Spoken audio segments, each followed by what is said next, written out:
we classify the risk as low, moderate, high, or very high risk. For patients who have stable CKD, i.e., if they have stable CKD stage 1 to 3, where their kidney function has been stable, their blood pressure is well maintained, those patients should be able to fast safely without any major complications. So it's also important for us to explore the patient's previous experience with Ramadan. So in the previous years, if they fasted safely during the long hours, then it's worth taking that into consideration when giving advice. However, if they have unstable kidney function, whereby if their kidney function is declining, then we feel that these patients should probably avoid fasting, only because of the risk of complications that they may experience during fasting. You have to abstain from food and drink right from sunrise to sunset, and it could be 12, 14, 16, 18 hours. And during that period, there's a risk of dehydration and risk of worsening in their kidney function, for example. And also during the breaking of the fast, patients tend to have dates or apricots, and these foods are quite rich in potassium, and there's a risk of hyperkalemia, for example, or even other electrolyte imbalances such as high calcium or high phosphate. So for those reasons, I mean, mainly from the fluid perspective and the electrolyte balance perspective, we feel that patients who have unstable kidney function or uncontrolled hypertension, for example, or uncontrolled diabetes or severe heart problems, then they shouldn't fast.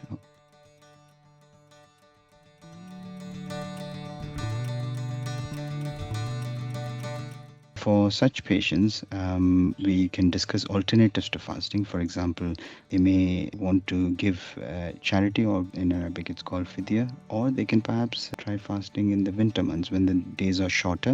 So that's another alternative some patients may be willing to accept.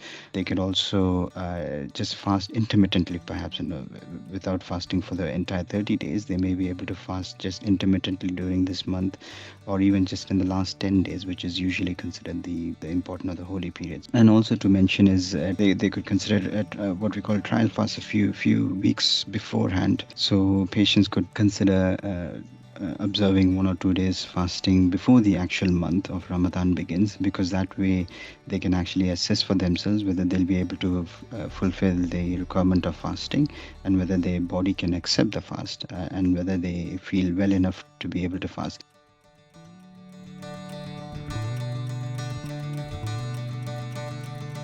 Between the patient and the healthcare team, it might be worth putting together a monitoring plan. So to check their weight, to make sure that they're not becoming fluid overloaded, to monitor their blood tests, for example, to check their kidney function and the electrolytes, the potassium that I mentioned, and the calcium and phosphates, to monitor their blood pressure and their blood sugar during the fasting period. So it might be worth putting together a monitoring plan, either based on individual circumstances. It could be once a week, or it could be fortnightly, for example.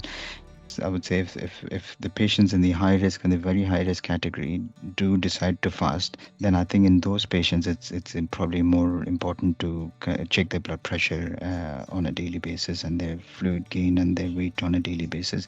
But those in the low and moderate risk category, probably okay to just continue fasting and maybe check their blood pressure and other health parameters once a week or once a fortnight. They should be okay.